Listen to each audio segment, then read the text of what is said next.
بسم اللہ الرحمن الرحیم۔ شروع اللہ کے نام سے جو بہت مہربان اور نہایت رحم کرنے والا ہے۔ حضرت سلیمان علیہ السلام کا عظیم و شان لشکر جب وادی نملا پہنچا تو چیونٹیوں کا کون سا واقعہ پیش آیا؟ اس واقعے کا ذکر قرآن مجید کی سورہ نمل کی آیت نمبر 15 سے 19 میں ڈیٹیل میں ملتا ہے۔ تو حضرت سلیمان علیہ السلام اللہ کے بہت ہی نیک نبی اور بادشاہ تھے، جو حضرت داؤد علیہ السلام کے چھوٹے بیٹے تھے۔ آپ 965 قبل مسیح میں حضرت داؤد کے جانشین ہوئے اور تقریباً 60 سال فرما روا رہے۔ اللہ نے اپنے برگزیدہ پیغمبر سلیمان علیہ السلام کو پرندوں سے باتیں کرنے کا علم عطا فرمایا تھا۔ آپ نہ صرف پرندوں چرندوں بلکہ جانوروں، کیڑے مکوڑوں اور تمام مخلوقات کی زبان سمجھتے تھے اور ان سے انہی کی زبان میں باتیں کیا کرتے تھے۔ آپ کے لشکر میں انسان، جنات، چرند پرند، جانوروں کے علاوہ اور بھی مخلوقات بڑی تعداد میں شامل تھیں۔ آپ بہت رعب و دبدبے والے بادشاہ تھے۔ آپ کے لشکر میں یہ مخلوقات مختلف گروہوں میں تقسیم تھیں۔ انسانوں کا گروہ، جنات کا گروہ، چرندوں پرندوں کا گروہ، حیوانات کا گروہ، یہ اپنے اپنے گروہوں میں نظم و ضبط سے رہا کرتے تھے۔ کسی کی مجال نہ تھی کہ وہ اپنے رتبے اور درجے کے خلاف آگے پیچھے ہونے کا جرم کریں۔ سب کی جگہ موجود تھی، اگر کوئی موجود نہ ہوتا تو آپ کو فوراً خبر ہو جایا کرتی تھی۔ اللہ تبارک و تعالیٰ نے قرآن مجید میں حضرت سلیمان علیہ السلام کا ایک بے مثال واقعہ پیش کیا ہے، جس کے مطابق ایک مرتبہ حضرت سلیمان علیہ السلام کہیں تشریف لے جا رہے تھے۔ آپ اور آپ کا لشکر پورے رعب و دبدبے کے ساتھ صحراؤں سے گزرتا، پہاڑوں کو پار کرتا، دریاؤں کو عبور کرتے ہوئے ایک بڑی وادی سے گزرا۔ یہ وادی وادی نملا یعنی چیونٹیوں کی وادی کہلاتی تھی، جہاں کی زمین اور پہاڑوں میں لاکھوں کروڑوں سوراخ تھے جن میں چیونٹیاں رہتی تھیں۔ نملا کی یہ وادی اسکلان کے قریب تھی، جبکہ ابن بطوطہ نے لکھا کہ یہ وادی سبرون اور اسکلان کے درمیان تھی، جبکہ بعض مفسرین اسے ملک شام میں بتاتے ہیں۔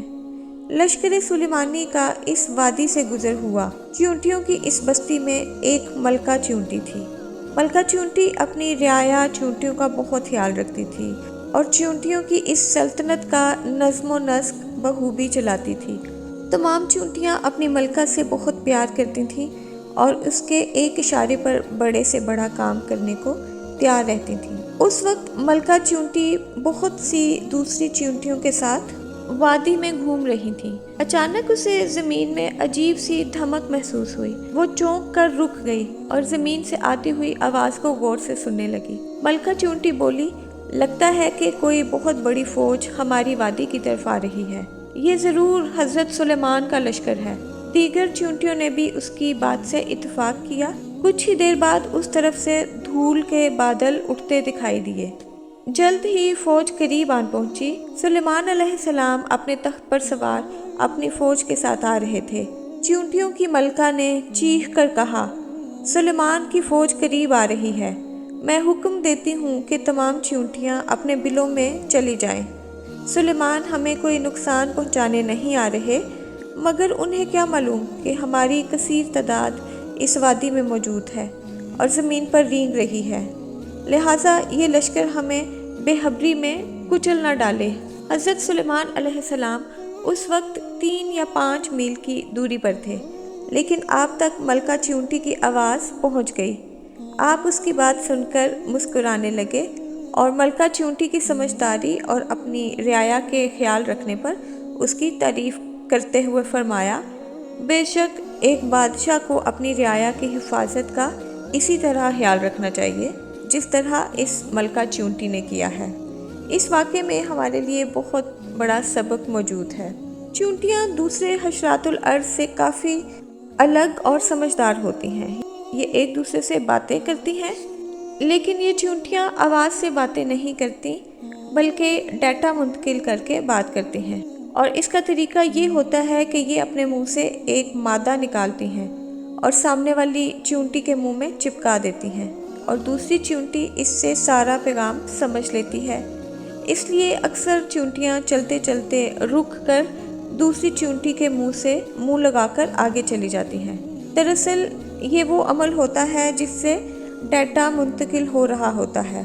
آج سائنس چونٹیوں کی جس بولی اور ڈیٹا ٹرانسفر پر زوروں سے ریسرچ کر رہی ہے اور حیرت زدہ ہے، وہی قرآن مجید نے 1400 سال پہلے سلیمان علیہ السلام کے اس واقعے کے ضمن میں یہ واضح کر دیا تھا کہ یہ مخلوق بھی بولتی اور سمجھتی ہے۔ لیکن اس زمانے میں ان واقعات کو محض قصے، کہانی یا افسانے سمجھا گیا۔ جن لوگوں نے قرآن مجید پر غور کیا، انہوں نے درختوں کے نیچے بیٹھ کر نہ صرف زمین کا حجم بتایا بلکہ یہ بھی بتا دیا کہ انسان پرندوں کی طرح کیسے پرواز کر سکتا ہے۔ بے شک قرآن مجید میں عقل والوں کے لیے بہت سی نشانیاں ہیں۔ مجھے امید ہے کہ آپ کو میری یہ ویڈیو اچھی لگی ہوگی، اور اگر آپ کو میری ویڈیوز اچھی لگتی ہیں تو میری ویڈیوز کو لائک اور شیئر بھی کر دیا کریں، اور اگر آپ میرے چینل پر نیو ہیں تو اس کو سبسکرائب بھی کر دیں۔ ویڈیو دیکھنے کا شکریہ۔ اللہ حافظ۔